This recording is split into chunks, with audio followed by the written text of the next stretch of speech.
पवन भाई बंदी छोड़ संत गुरु रामपाल जी महाराज जी की जय हो। पवन भाई सत साहेब, पवन भाई एक छोटी सी शंका है। हमने पवन भाई आपका सत्संग सुना था कल रात को। एक भगत से आप सत्संग कर रहे थे, उस भगत ने एक सवाल पूछा था आपसे। वो सवाल था, भगत जी जैसे कनक में हम दवाई रखते हैं और वो रखनी नहीं है हमने, पर पवन भाई हम एक जिम्मेदार के पास लगे हुए हैं, तो हमने जिम्मेदार कहता है दवाई रख दो, हमें रखनी पड़ती है। और खेत में जैसे कीड़े कीड़े मकोड़े का जो भी हम सफरा करते हैं दवाई का, वो भी हम करते हैं। तो पवन भाई थोड़ा समस्या का समाधान बताइए, क्या करना होगा हमें। बड़ी मुश्किल से परमात्मा की कृपा हुई है हम पे, कोई ऐसी भूल चूक ना हो जाए जिससे हमसे परमात्मा दूर हो जाए, कोई ऐसी गलती ना कर बैठे। बड़ी मुश्किल से तो परमात्मा की दया हुई है पवन भाई, थोड़ा इस बात का समाधान दें हमें। हम थोड़ा आगे फिर अपना कुछ सोचें या कुछ फिर अपना विचार करें, भी गिरनी नहीं करनी है, कुछ बताएं पवन भाई। सत साहेब पवन भाई। बंदी छोड़ सतगुरु रामपाल जी महाराज जी की जय हो। सतसाई भगत जी, देखिए बड़े भैया, आपने जो सवाल किया है उसका जवाब तो परमेश्वर दास को निमित्त बनवा के आप जी को दिलवा देंगे, लेकिन उस जवाब के ऊपर अमल करना, उस जवाब को मानना या ना मानना, वो आपके अपने ज्ञान आधार के ऊपर निर्भर करता है। और दास ने पहले भी जिक्र किया था परमेश्वर के ज्ञान आधार से कि इस भक्ति मार्ग में केवल वही नियम नहीं है जो नियम हमें नाम दीक्षा के समय दिए जाते हैं। जैसे प्रथम नाम के समय परमेश्वर हमें 11 नियम देते हैं, सतनाम के बाद हमें 34 नियम दिए जाते हैं। तो इस भक्ति मार्ग में केवल यही नियम नहीं है। इस भक्ति मार्ग में जब आप ज्ञान की गहराई में जाओगे और परमेश्वर के द्वारा कहे गए सत्संगों पे, उनके वचनों पे जब अमल करना शुरू करोगे तो आपको कदम कदम पे एक नया नियम दिखाई देगा, एक नया नियम आपको दिखाई देगा इस भक्ति मार्ग पे। और आपने जो सवाल किया है वो आपने क्यों किया?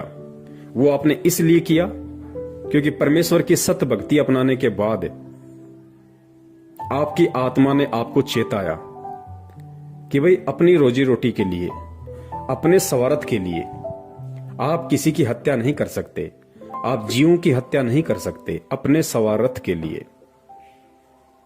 तो भगत जी,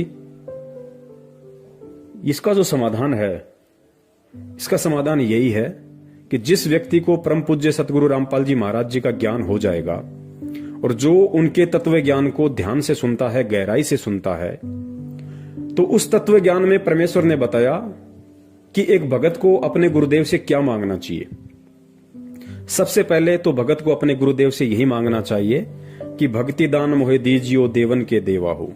सबसे पहले तो भगत ने हमेशा अपने परमेश्वर से, अपने सतगुरु से केवल भक्ति ही मांगनी चाहिए कि हे परमेश्वर, दास को इस काल लोक में भक्ति करवा देना मालिक, दास को मर्यादाओं में रखना परमात्मा, हर समय दास के शीश पे अपना पंजा बनाए रखना परमात्मा। ये भव सागर है, यहाँ बहुत गहरा उलझेड़ा है परमात्मा, आपकी विशेष रजा के बिना यहाँ से जीव का निकलना तो बहुत दूर की बात है, इस भक्ति पे 2 कदम चलना भी दूभर है। तो परमेश्वर आप अपने दास पे विशेष अपनी मेहर रखना। और उसके बाद भगत क्या मांगेगा?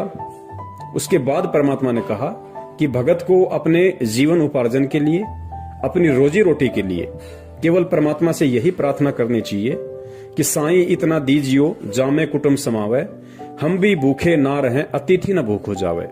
कि हे परमात्मा, आपने अपने दास को यह अनमोल ज्ञान देके सब कुछ समझा दिया परमात्मा, और इस ज्ञान को लेने के बाद और जिस जिस आत्मा के अंतःकरण में परमेश्वर सतगुरु रामपाल जी महाराज जी का तत्व ज्ञान उतर जाता है, उसके बाद उस भगत को यह भी मालूम पड़ जाता है कि परमेश्वर की एक और भी वाणी है कि यो गुरु ज्ञान विज्ञान वाणी जीवित ही जग में मरो। गुरु जी का जो ज्ञान है, जो विशेष ज्ञान है, जो विज्ञान है, तत्व ज्ञान है, वो कहता है कि अब भगत को जीवित ही मरने की रिहर्सल करनी पड़ेगी। और जीवित मरने के विषय में परमात्मा ने बताया, यहां की जो सांसारिक इच्छाएं हैं जो केवल हमें काल जाल में ही अधिक फंसाती हैं, हमें उनसे पीछे हटना पड़ेगा, हमें उनसे दूर हटना पड़ेगा। उसको जीवित मरना कहते हैं। गुरुदेव ने बताया जैसे आपका पड़ोसी 4 व्हीलर ले आता है, या आपका पड़ोसी कोई बहुत अच्छी फैक्ट्री लगा लेता है, बहुत अच्छा पैसा कमा रहा है, तो उस पड़ोसी को देख के यदि हमें ज्ञान है तो हमने अपने मन में जैसी सांसारिक भोग विलासिता की वस्तुएं उसके पास में है, उनको प्राप्त करने की इच्छा हमारे अंदर उत्पन्न नहीं होनी चाहिए। उसी को जीवित मरना कहते हैं। तो उसके बाद परमात्मा ने बताया कि दूसरी बात केवल परमात्मा से हमारे को यही मांगनी है कि साईं इतना दीजिए जिसमें कुटुंब समावे, और हम भी भूखे ना रहें, साधु न भूखो जाओ। तो भगत जी फिर आप ये बताइए, फिर जीव हत्या करने वाली बात आ कहां जाएगी? आज आप किसी जमींदार के वहां पे मजदूर बन के मजदूरी कर रहे हैं, आपको महीने का 10 से 15 हजार रुपए में मिल जाता होगा, और आप वहां पे पाप कितने कमा रहे हैं? आप करोड़ों जीवों की उस फसल के ऊपर स्प्रे करने के लिए जो आप केमिकल का यूज करते हैं, या उसके जो अन्न का भंडार है वहां पे आप केमिकल वगैरह रखते हैं, उसमें कितने जीवों की हत्या होती है, कितने सूक्ष्म जीव मरते हैं। भगत जी वो पाप किसको लगेगा? वो पाप हमें लगेगा। उसको तो लगेगा ही लगेगा, लेकिन वो पाप हमें भी लगेगा, क्योंकि हम अपनी रोजी रोटी के लिए, अपने स्वार्थ के लिए, अपने पेट पालन के लिए हम दूसरे जीवों की हत्या का पाप अपने सिर पे रख रहे हैं। भगत जी उस जमींदार को तो ज्ञान नहीं है, वो तो पता नहीं क्या क्या प्लानिंग करके बैठा हुआ है, और सांसारिक व्यक्ति की तो अनेकों प्लानिंग होती है, एक खत्म नहीं होती, उससे पहले 2 नई प्लानिंग तैयार हो जाती हैं। लेकिन हम भगत हैं, और परमात्मा ने बताया कि रोजी रोटी का कोई एक ही तरीका नहीं है। यहां पे अरबों खरबों की संख्या है दुनिया में, सभी लोग थोड़े ना कोई स्प्रे करके अपना पेट भरते हैं। परमात्मा ने हर किसी को हर प्रकार का व्यवसाय दिया हुआ है।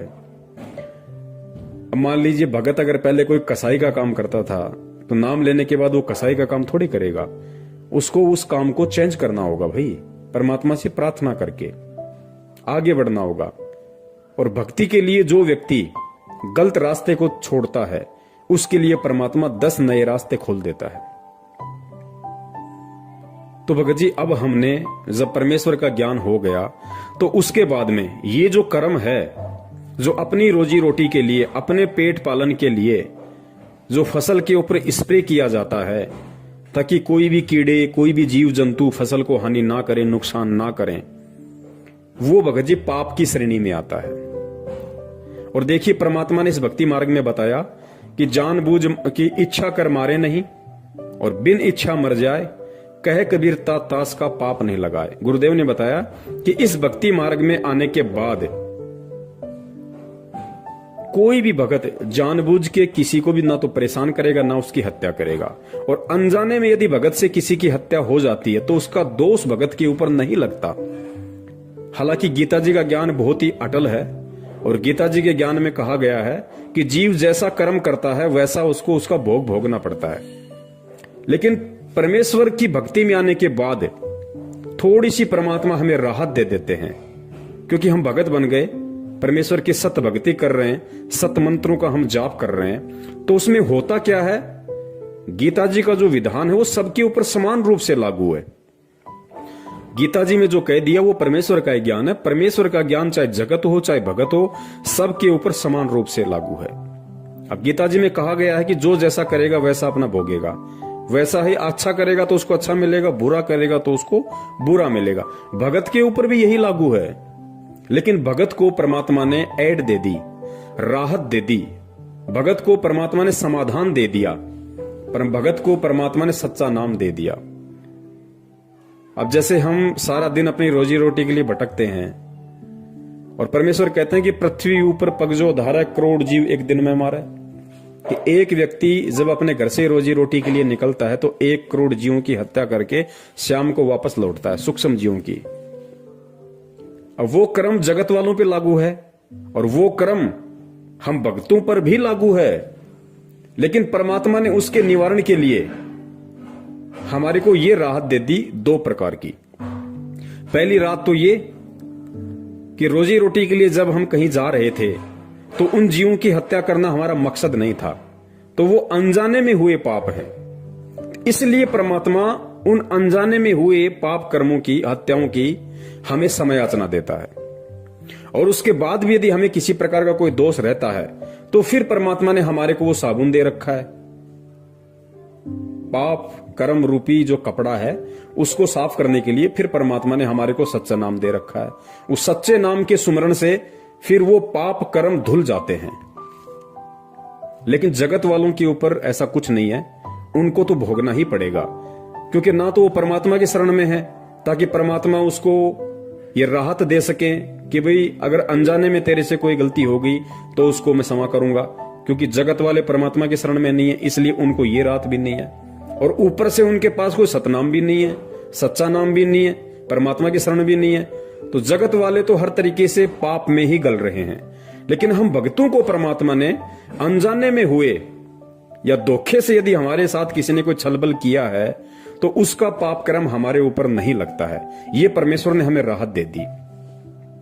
लेकिन भगत जी, फसल के ऊपर जो स्प्रे किया जाता है कीड़ों को खत्म करने के लिए, जो फसल को नुकसान करते हैं उन कीड़ों को समाप्त करने के लिए जो फसल पे छिड़काव किया जाता है केमिकल का, भगत जी वो तो अनजाने की गलती नहीं है, वो तो जानबूझ के किया जा रहा है। और किया केवल इसलिए जा रहा है ताकि हम उन कीड़ों को समाप्त कर सकें। उन कीड़ों को जानबूझ के मारने के लिए वो स्प्रे किया जाता है ताकि फसल बर्बाद ना हो, फसल को किसी प्रकार का कोई नुकसान ना हो। तो भगत जी ये अनजाने की गलती नहीं है, ये जानबूझ के की जा रही गलती है। और भगत होने के बाद यदि जानबूझ के भगत गलती करेगा तो जिस प्रकार परमात्मा ने अनजाने की गलती के लिए भगत को माफ करने की बात कही है, उसी प्रकार इस भक्ति में आने के बाद में जानबूझकर की गई गलती की सजा भगत को जगत से कई गुना ज्यादा मिलती है। यह परमात्मा का विधान है। तो भाई हम ऐसे पंगे में पांव क्यों दें? अब बहुत सारे भगत भाइयों को शंका हो जाएगी कि भाई हमारे पास तो सैकड़ों बीघा जमीन है, मेरे पास तो 50 किला जमीन है, और मैं तो गेहूं भी करता हूं, पूरी जमीन में सरसों भी करता हूं, जो मक्का बाजरा भी करता हूं, तो भाई मुझे तो उसमें कीटनाशक का इस्तेमाल करना पड़ता है, तो फिर मैं क्या करूं? देखिए भगत जी, ये सतगुरु रामपाल जी महाराज जी की सत भक्ति है, और इस भक्ति में सबसे पहले हमने भगत बनना पड़ेगा, साधु बनना पड़ेगा। और साधु बनने के लिए सबसे पहले हमें अपनी इच्छाओं को सीमित करना पड़ेगा। जब हम अपनी इच्छाओं को सीमित करेंगे तो भले ही मेरे पास में 50 किला जमीन हो, अगर मैंने अपनी इच्छाओं को समाप्त करना शुरू कर दिया है, अपनी फालतू की इच्छाओं को वश में करना शुरू कर दिया है, तो मुझे 50 किला जमीन में गेहूं उत्पादन करने की कोई आवश्यकता नहीं है। मुझे केवल उतना ही अन्न उत्पादन करने की आवश्यकता है जितना अन्न मेरे जीवन उपार्जन के लिए पर्याप्त है। बाकी यदि मैं अन्न उपार्जन करूंगा भगत होके तो मुझे केमिकल का स्प्रे भी करना पड़ेगा। फिर जब वो फसल पैदा होगी, उस गेहूं जो बाजरे को भंडार घर में रखने के लिए, क्योंकि ज्यादा फसल का उत्पादन वही व्यक्ति करता है जिस व्यक्ति को फसल बेचनी होती है। और बहुत सारे जो बड़े बड़े जमींदार होते हैं वो साल भर के लिए स्टॉक कर लेते हैं, और स्टॉक करेंगे तो उनको जाहिर सी बात है, उनको पता है कि भाई इसमें ये फसल बर्बाद होने की आशंका ज्यादा है, उसमें कीड़े वगैरह लगने की आशंका ज्यादा है, तो फिर वो केमिकल वगैरह का उसमें छिड़काव कर देते हैं, स्प्रे कर देते हैं, या और बहुत सारी जैसे कोई एल्ड्रिंग वगैरह आती है उसमें एल्ड्रिंग वगैरह रख देते हैं। तो भगत जी, भगत होके अब हमने ये नहीं करना है, और जितनी हमारे को जीवन उपार्जन के लिए अन्न उत्पादन करना आवश्यक है, अब हमने केवल उतना ही अन्न उत्पादन करना है। भले ही मैं भगत हूं और मेरे पास में 50 किला जमीन है, और मेरा साल भर का काम यदि 5 किला जमीन के गेहूं से चल रहा है तो मुझे 5 किलो गेहूं जमीन में ही गेहूं उत्पादन करना है। बाकी आप किसी को बटाई पे दे सकते हो, हिस्से में दे सकते हो, हिस्सेदारी में दे सकते हो, ताकि वो भी बेचारा अपने परिवार का पेट पाल ले और उसका कुछ प्रतिशत आपको भी मिल जाए। और वो आप परमेश्वर के धर्म भंडारे में लगा दो, आप परमेश्वर को दान रूप में दे दो, तो आपके ऊपर भी भार नहीं रहेगा। और जितना आपको आवश्यक है उतना आपको परमात्मा उस 5 किले जमीन में दे देगा। वरना आप ज्यादा उत्पादन करोगे, ज्यादा उत्पादन करने के लिए फिर आपको सारी व्यवस्था करनी पड़ेगी, जो केवल हमें पाप का ही भागी बनाएगी। और दूसरी बात भगत जी, अब हम परमात्मा के भगत हैं, परमात्मा के बच्चे हैं, और अब भी यदि हम इन चीजों की इच्छा लेके यदि हम इस तरीके से संचय करेंगे तो भगत जी फिर हम कहीं ना कहीं हम परमात्मा की मर्यादाओं से दूर हैं। हम अभी भगवान को और भक्ति को नहीं समझ पाए हैं। वरना गुरुदेव ने कबीर सागर का सरलार्थ पेज नंबर 83, पेज नंबर 83 को आप ध्यान से पढ़ना भगत जी, क्योंकि ये कमी हमारी सत्संगों को ना सुनने की है।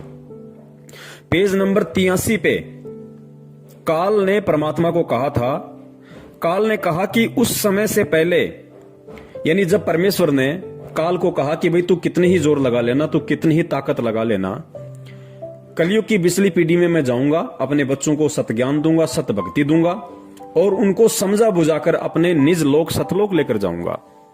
तो काल ने परमात्मा से फिर क्या कहा?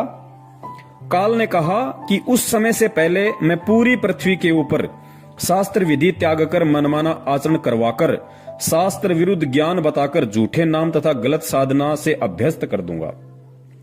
जब 13वां अंश आकर सत्य कबीर पंथ चलाएगा, उसकी बात पर कोई विश्वास नहीं करेगा, उल्टे उसके साथ झगड़ा करेंगे।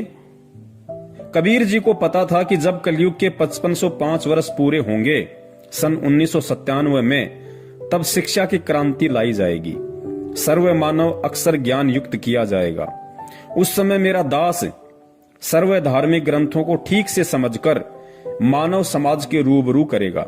सर्व प्रमाणों को आंखों देखकर शिक्षित मानव सत्य से परिचित होकर तुरंत मेरे 13वें पंथ में दीक्षा लेगा और पूरा विश्व मेरे द्वारा बताई गई भक्ति विधि तथा तत्व ज्ञान को हृदय से स्वीकार करके भक्ति करेगा। उस समय पुनः सतयुग जैसा वातावरण होगा। अब पुण्यात्माओं आगे ध्यान से पढ़ना, आगे ध्यान से पढ़ना।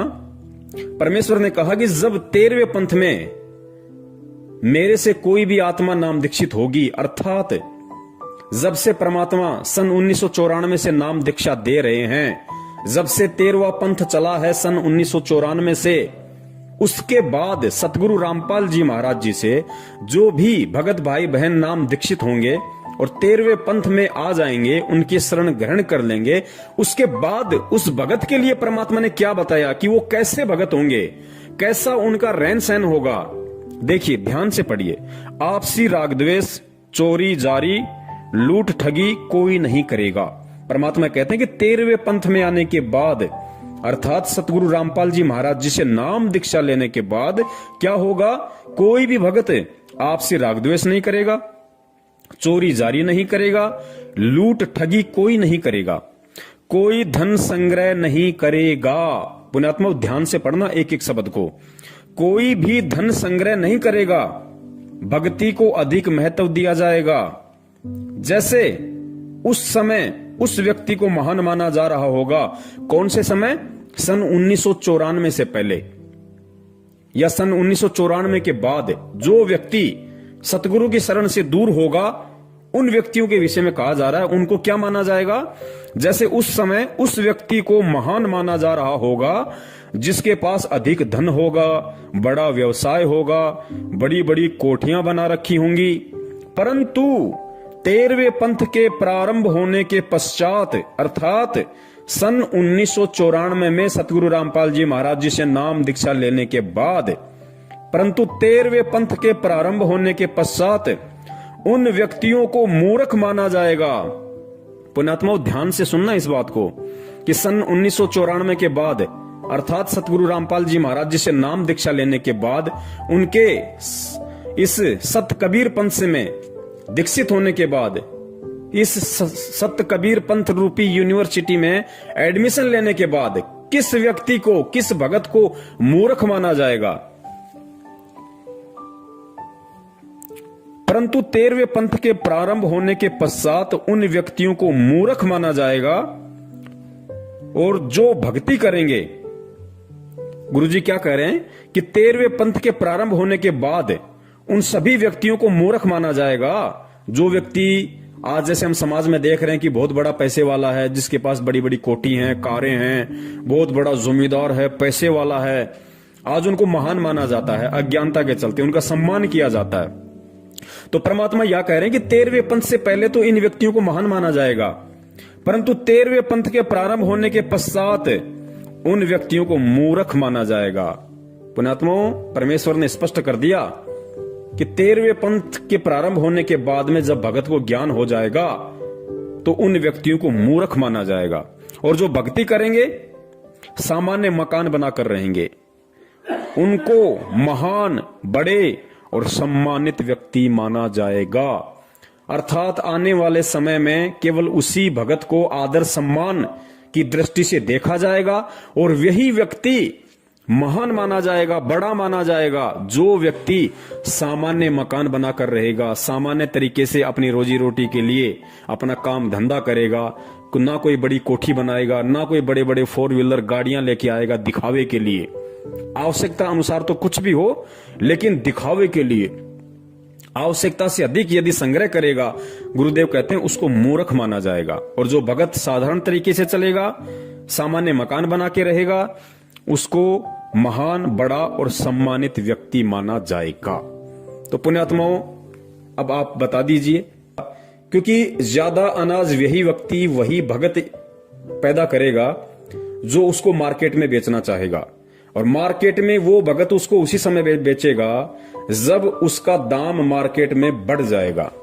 जब मार्केट में उस अनाज की डिमांड बढ़ जाएगी और उसका पैसा ऊंचा होगा, तभी वो भगत या व्यक्ति अपने भंडार घर से उस जमा किए गए अनाज को मंडी में लेके जाएगा, अनाज मंडी में लेके जाएगा। तो भाई फिर वो भगत कहां हुआ? फिर वो भगत कहां हुआ? फिर उसको कितने पाप कर्म अपने सिर पर लादने पड़ेंगे? फिर वो परमात्मा की वाणी पे कहां चला? अगर वो भगत है तो उसको इतना जोड़ जुगाड़ करने की जरूरत ही नहीं, क्योंकि भगत तो परमात्मा से यही मांगेगा, और भगत के लिए परमात्मा ने यही बताया कि साईं इतना दीजियो जिसमें कुटुंब समावे, हम भी भूखे ना रहे साधु न भूखा जावे। तो 100 किल्ला जमीन में फिर उस भगत को अनाज पैदा करने की जरूरत कहां पड़ गई? फिर 100 किल्ला जमीन में अनाज पैदा करते समय उसको स्प्रे करने की जरूरत कहां पड़ गई? फिर उसको उस अनाज को भंडार घर में जमा करने की जरूरत कहां पड़ गई? फिर उसको ऊंचे दाम होने पे अनाज मंडी में बेचने की जरूरत कहां पड़ गई? और जब वो उस अनाज को बेचेगा, लाखों में जब पैसा उसके घर में आएगा, फिर उस पैसे का क्या करेगा? वो क्या करेगा? अरे रोजी रोटी के लिए तो उसको एक साल में 12 बोरी बहुत है, उसको 12 क्विंटल अनाज बहुत है उस व्यक्ति को। बाकी का अनाज उसने किस लिए पैदा किया? सिर्फ और सिर्फ पैसा कमाने के लिए, धन कमाने के लिए। वो धन जब उसके घर में आएगा, फिर वो क्या करेगा? वो फालतू के नाटक करेगा, देखा देखी गाड़ी लाएगा, एक कोठी उस लड़के को बना के देगा, एक कोठी दूसरे लड़के को बना के देगा। क्या करेगा वो? उसका कोई रिश्तेदार उससे उधार ले जाएगा 5-10 लाख रुपए, समय पे नहीं देगा तो फिर उसके टेंशन शुरू हो जाएगी, 2 साल तक नहीं दिए फिर झगड़ा शुरू हो जाएगा, फिर केस मुकदमा शुरू हो जाएगा। और परमेश्वर कहते हैं कि भाई नौका में पानी बढ़े और घर में बढ़ जा दाम, दोनों हाथ उलटियो यो ही शाणु काम। परमात्मा तो कहते हैं कि भैया इसका संचय करना ही नहीं हमें, हम भगत हैं तो हमने बिल्कुल सादा तरीके से, साधारण तरीके से हमने रहना पड़ेगा, हमने चलना पड़ेगा इस भक्ति मार्ग पे। तो क्यों हम ये सिर पे अपना बोझ धरें? तो बड़े भाई, यदि आप किसी बड़े जमींदार के यहां पे काम कर रहे हैं, मजदूरी कर रहे हैं, तो आपको ये कोई अधिकार नहीं है कि आप अपनी रोजी रोटी के लिए और करोड़ों जीवों की स्प्रे करके हत्या करें। भगत जी, आपको विश्वास होना चाहिए, आप परमात्मा के भगत हैं, आप परमात्मा के बच्चे हैं, और अब आपको विश्वास हो जाना चाहिए कि जिस परमात्मा ने जन्म लेने से पहले मां के गर्भ में 9 महीने तक मुझे आहार खिलाया, मुझे अमी महारस खिलाया, वहां भी परमात्मा ने मेरा पेट पालन किया। और जैसे मां के गर्भ से बाहर आया तो परमात्मा ने जिन मां के स्तनों में दूध का टपका नहीं था, परमात्मा ने वो भी खोल दिए। और फिर जब हमारे दांत आना शुरू हुए, हम रोटी खाने के लायक हुए, तो परमात्मा ने माता पिता के थ्रू उन्होंने हमारी परवरिश की। और जब समझदार हो गए तो परमात्मा ने हमें काम धंधा दिया। तो भगत जी, फिर हमें आज टेंशन क्यों है? आज तो हम सीधे परमात्मा की शरण में हैं, हम सीधे सतगुरु की शरण में हैं। और हमें विश्वास होना चाहिए कि जिस सतगुरु ने, जिस पूर्ण परमेश्वर ने सतगुरु रूप में आके संत रामपाल जी महाराज जी के रूप में प्रकट होके मुझे भक्ति दी, मुझे भजन दिया, जिस परमात्मा ने मुझे भजन दिया वो मुझे भोजन क्यों नहीं देगा? मुझे अवश्य भोजन देगा। भोजन की व्यवस्था भी वो ही करेगा।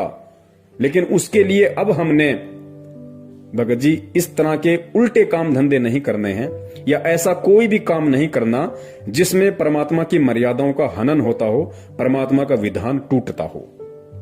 अब यहां पे कुछ भगत भाई उनको और शंका हो जाएगी कि भगत जी हमारे थोड़ी जमीन ज्यादा है, या हमारी जमीन तो ऐसी है, उसमें जब तक हम यदि कीटनाशक का छिड़काव ना करें, यदि हम जब बीज की बिजाई करते हैं तो बिजाई के समय हमने उसमें केमिकल लगाना पड़ता है, एल्ड्रिंग लगानी पड़ती है, ताकि जब वो जमीन में हम बीज डालेंगे ट्रैक्टर के माध्यम से, हल के माध्यम से, तो उसको कीड़े ना लग जाएं। भगत जी अब हमने ये परंपरागत तौर तरीके नहीं अपनाने जगत वाले। जगत के लिए तो ठीक नहीं कह सकते, लेकिन उनको ज्ञान नहीं है इसलिए वो लोग कर रहे हैं।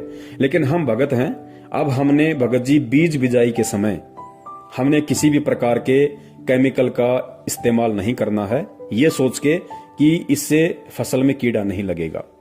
भगत जी देखिए, दास को अच्छे से पता है, दास भी एक किसान परिवार से है। जब हमारे माता पिता खेत में बिजाई वगैरह करते थे बीज की ट्रैक्टर के माध्यम से, तो वो क्या करते थे कि जैसे बीज लेके आए महंगा, और फिर साथ में एक 100 ग्राम की एक एल्ड्रिंग बोला करते थे उसको, एक केमिकल का डब्बा लाते थे, उसको छुपा के रखते थे किसी बच्चे के हाथ न लग जाए, क्योंकि जहर होता है। और जो बीज होता था जमीन में डालने वाला, उस बीज में उसको मिला दिया करते थे अच्छे से मिक्सिंग करके, फिर उसको ट्रैक्टर के माध्यम से जमीन में उसकी बिजाई की जाती थी, ताकि जमीन में कीड़ा ना लगे, उसको अन्न को, उस बीज को कीड़ा ना लगे। और भगत जी जब ट्रैक्टर के माध्यम से वो जमीन में बीजा जाता था, तो बहुत सारे प्रकार के जैसे बगुले होते हैं, चिड़ियां होती हैं, ये उस बीज को खाने के लिए, या जैसे ही कोई कीड़े मकोड़े हल चलते समय ऊपर आ जाते थे, उनको खाने के लिए वो पीछे पीछे चलते रहते थे। और जब किसी चिड़िया या बगुले के मुंह में वो एल्ड्रिंक लगा हुआ, वो जहर लगा हुआ अन्न उसके मुंह में आ जाता था, उसको खा लेता था, भगत जी कुछ ही देर के बाद में वो तड़प तड़प के मरता था। तो भगत जी वो दोष किसको लग रहा? हम क्यों ऐसे पंगे में पांव देंगे? अब जगत वाला तो कर सकता है, लेकिन भगत नहीं कर सकता। अब हम भगत हैं, अब हमारे को भगवान पे विश्वास करना पड़ेगा। पहले क्या होता था, जब बिजाई का समय होता था और जिस दिन कोई भी किसान अपने खेत में बिजाई करके वापस आता था, उस दिन एक छोटा सा त्योहार सा मनाया जाता था। उस घर में कुछ मीठा बनता था, कोई खीर बनाता था, कोई हलवा बनाता था, कुछ भी वो लोग बनाया करते थे, ताकि हमारी जो बिजाई है वो ठीक ठाक हो। भगत जी अब भी हमने वही करना है, लेकिन थोड़ा सा तरीका चेंज कर देना है। आज जब भी हम, कोई भी किसान भाई है, अपने खेत में जब वो बिजाई के लिए जाता है, तो उसने किसी भी प्रकार के एल्ड्रिंग का और केमिकल का प्रयोग बिल्कुल नहीं करना है। ये जीव हत्या में आएगा, ये हमको दोष लगेगा। जब तक नहीं पता था हम कर रहे थे, वो एक बात अलग थी, लेकिन भगत जी अब हम ये नहीं कर सकते। अब हम उस तरीके को चेंज करेंगे, क्योंकि हम सतगुरु की शरण में हैं और धरती पे भगवान है। क्या नहीं कर देगा परमात्मा?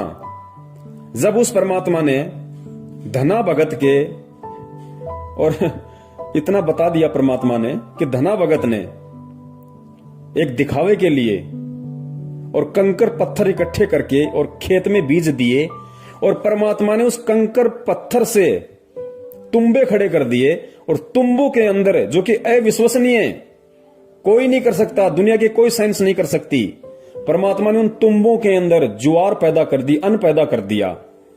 भगत जी आज भी तो वही परमात्मा धरती पे है, और विश्वास तो हमें धना भगत से ज्यादा होना चाहिए, क्योंकि धना भगत तो उस समय परमात्मा की शरण में भी नहीं था। उसके तो पिछले जन्म के कोई भक्ति पुण्य संस्कार थे, जिस आधार से परमात्मा ने उसके कंकर को ज्वार बना दिया।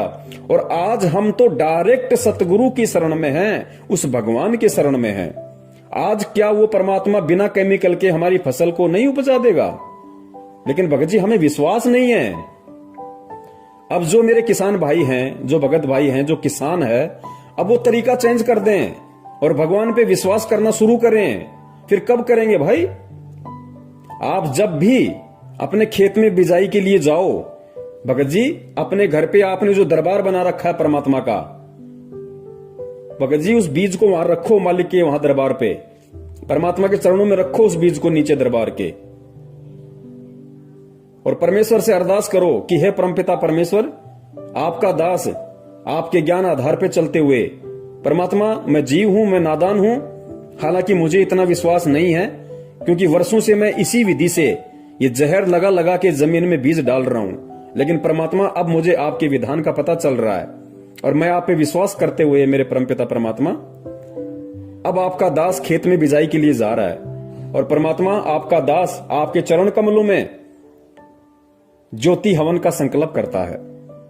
परमेश्वर अपने दास के इस ज्योति हवन को स्वीकार करें और परमात्मा आप जी दया करना, आपके दास की जीवन उपार्जन के लिए इतना अन्न हो जाए परमात्मा, जिससे दास का जो परिवार है उसका पेट पालन हो जाए और आपकी भक्ति में किसी भी प्रकार की कोई बाधा उत्पन्न ना हो।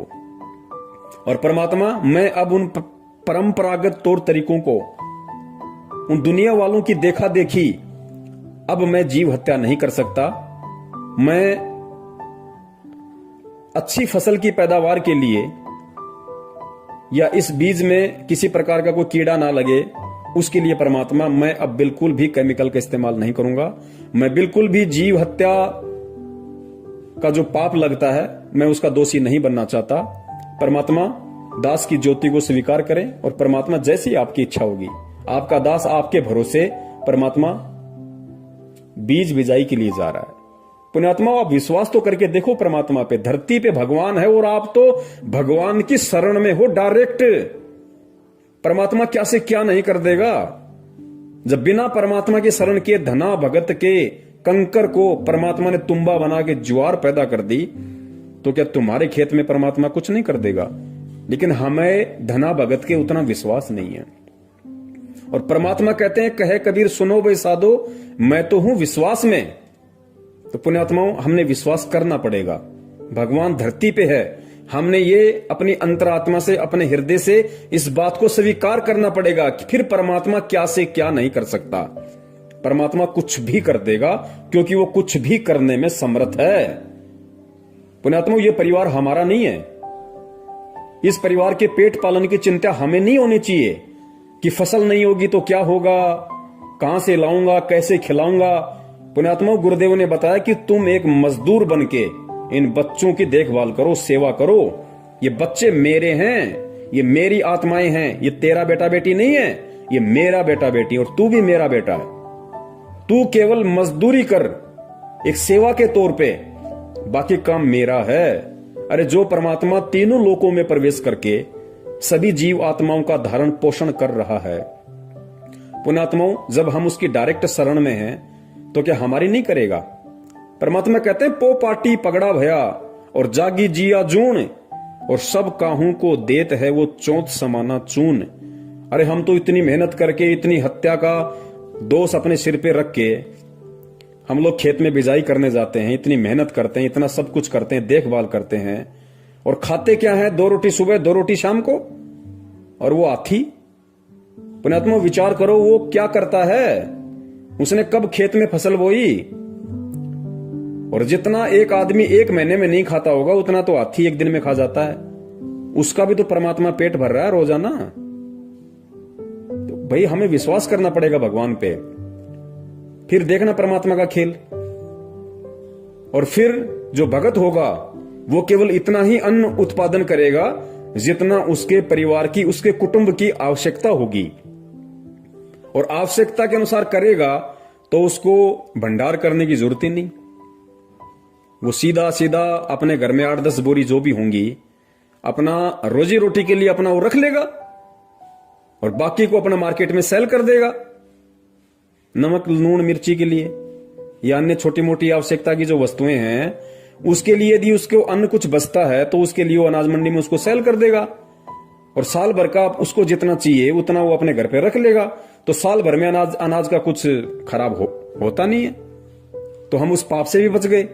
और परमात्मा की वाणी पे भी हम चल गए कि साईं इतना दीजिए जिसमें कुटुंब समाव, हम भी भूखे ना रहे अतीत न भूख हो जाए।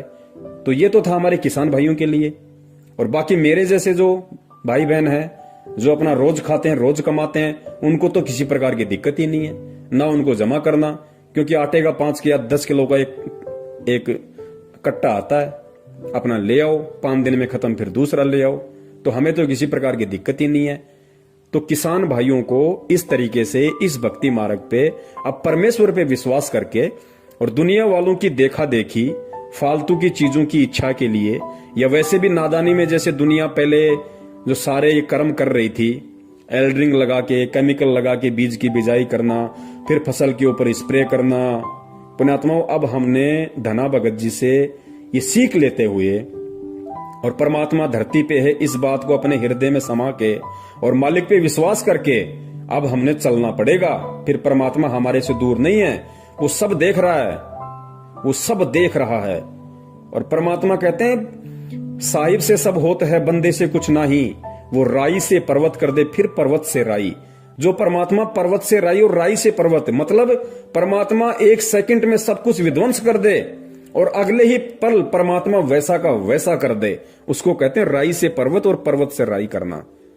तो पुण्यात्माओं, परमात्मा हमारे लिए फिर क्या कुछ नहीं कर सकता, और वो यहां पे हमारे लिए ही तो कुछ करने के लिए आया हुआ है।